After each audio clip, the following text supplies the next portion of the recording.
Climate change is one of the single greatest threats facing our Pacific regions, and it directly threatens our homelands here in the Pacific.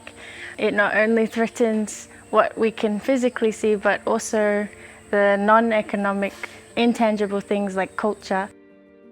It's affecting how people work every day, and now we're asking for the same things, understandably, same sort of technology that other countries are using to try and fight these heats and these extreme weather events. If you don't believe the scientists' data, then come and experience what we experience here. And you'll see the impact of climate change on our environment and on our people. It's affecting livelihoods.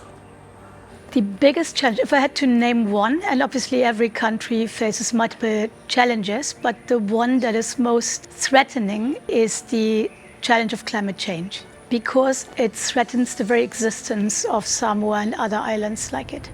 That means we see, with the increasing storm surges that we see, increasing flooding, increasing erratic and heavy rainfall. We don't have the financial capacity to be able to build resilience to these natural disasters and recover from them. Well, last year we had 3 Category 4 cyclones hit the country. We had tsunamis, we had earthquakes, volcanic eruptions. There is an island called Cartwright Island, and in the past Cartwright Island was used as a poster island to raise the climate change issues in Bougainville. So that island is practically sinking. So just in the year that I've been here, in addition to the earthquakes and volcanoes, there's been flooding, there are droughts, there are landslides, and the resilience of people to be able to deal with those is not where it should be, because it's extraordinarily challenging up in the highlands of this country to be able to deal with the effects and cope with the effects of flooding and landslides, and lots of people lose their lives. So there's a huge amount to do in terms of adapting to climate change. So when I grew up as a kid, we were used to having cyclones that are not so strong in terms of the intensity. But lately we've been having like probably 2, 3 in the last several years that were Category 5 storms. So these cyclones have done great damage to the coastal area of the village, where we have seen the coastal area being eroded, the sand being taken away, and we've seen also that the effect it has had on the food crops, the coconuts have been destroyed. My call to action to the world is we need to get off fossil fuels as fast as possible. That is what science has told us is the answer, or part of the solution to climate change, the main part of the solution.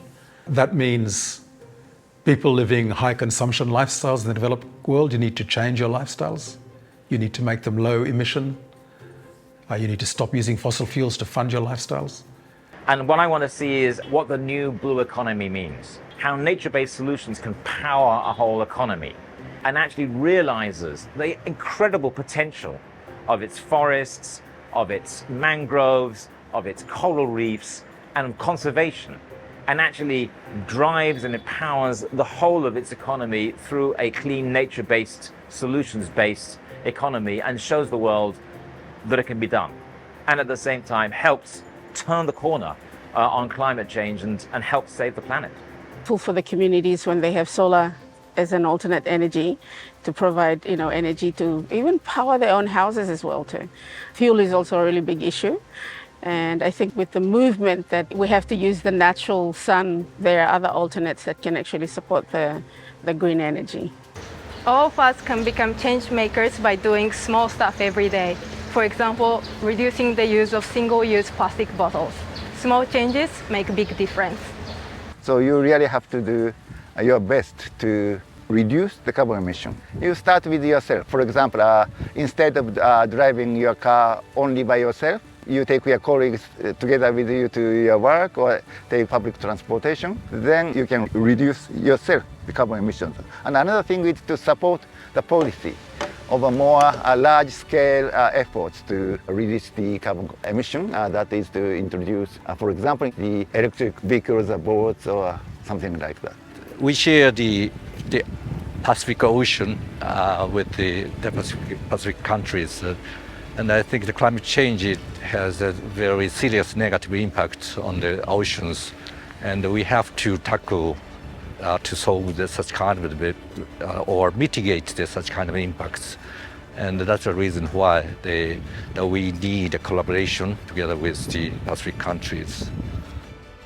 The rest of the world needs to really prioritize sustainability, thinking about the future, and like that proverb, "Seo le manu, ai tanga ye lingalu," not only thinking about now, but thinking about the generations to come and the world that they will receive.